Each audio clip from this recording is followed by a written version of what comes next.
ክቡራትና ክቡራን ቴክታ መካከለኛ ክሊኒኮች ነን። ዛሬ ደግሞ ስለ ሐሞት ጠጠር ይዘንላችሁ መጥተናል። አዳዲስ መረጃዎችን ተጠቀሙ።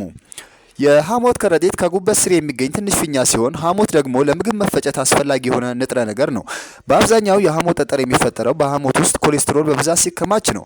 መንስኤዎቹ አንደኛ ኮሌስትሮል ወይም ቅባት መብዛት ነው። ይህ 80% ለሚሆነው የሐሞት ጠጠር መፈጠር ምክንያት ነው። ይህ ጠጠር በመልኩ ቢጫማ ነው። ሁለተኛ የቢሊሩቢ መጠን መጨመር ሲሆን የሚፈጠረውም ወይም በበሽታው ምክንያት የተመረተ የቢሊሩቢ መጠን ከጉበት አቅም በላይ ሲሆን ወይም ደግሞ ጉበት በበሽታው ተጠቅቶ አቅሙ ሲዳከም ነው። የዚህ አይነት ጠጠር መልኩ ጥቁር ወይም ቡናማ ነው። ሶስተኛ የሐሞት ከረጢት ስራ ሲስተጓጎል፣ ይህ የሚከሰተው የሐሞት ከረጢት ሐሞትን በተገቢው ሰዓት እያጣራ ወደ አንጀት መላክ ሲያቅተው ነው።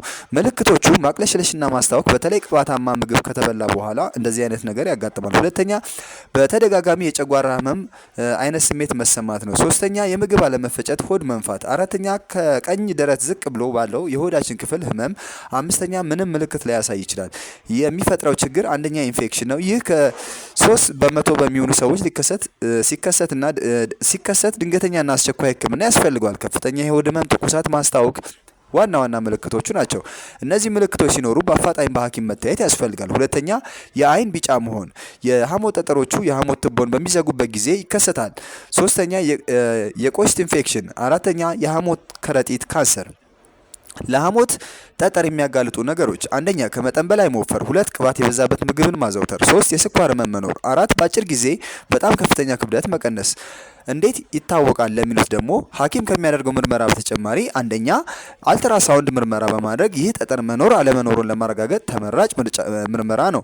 ሁለተኛ የተለያዩ የደም ምርመራዎች። ህክምናው ስለተባለው መጀመሪያ እንዳይታመሙ የሚከተሉትን ቅድመ ጥንቃቄዎች ማድረግ ይኖርቦታል። አንደኛ ጤናማ የክብደት መጠን መጠበቅ፣ ሁለተኛ ፈጣንና ከፍተኛ የሆነ ክብደት አለመቀነስ፣ ሶስተኛ በተቻለ መጠን እንቅስቃሴ ማድረግ፣ አራተኛ ከኮሌስትሮል ነፃ የሆኑ ምግቦችን ማዘውተር። እነዚህን ቅድመ ጥንቃቄና መከላከያ መንገዶቹ ናቸው።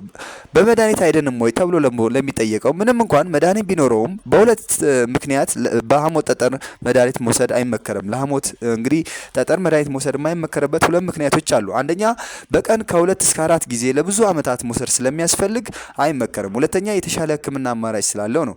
ይህም ደግሞ በኦፕራሲዮን ጠጠሩን ከነከረጢቱ ማስወገድ ስለሚቻል ነው። ኦፕራሲዮን በተደረጉ በ3ኛው ቀን ወደ ቤቶ መሄድ ስለሚቻል ይሄ የመጨረሻው አማራጭ ይመከራል። ስለዚህ እርሶም የሐሞት ጠጠር አለብኝ የለብኝም ብለው ስጋት ከሚሰማዎት መጥተው ቴክታ መካከለኛ ክሊኒክ አልትራሳውንድ በመነሳት ማወቅና ማረጋገጥ ይችላሉ። ካለቦትም ደግሞ ወደ ጤና ተቋም በመሄድ ህክምናውን በመውሰድ ጤንነቱን መጠበቅ ይችላሉ። ቴክታ መካከለኛ ክሊኒክ ፎሎ፣ ሰብስክራይብ፣ ሼር ማድረጎትን አይርሱ። አብረው ይቆዩ። እናመሰግናለን።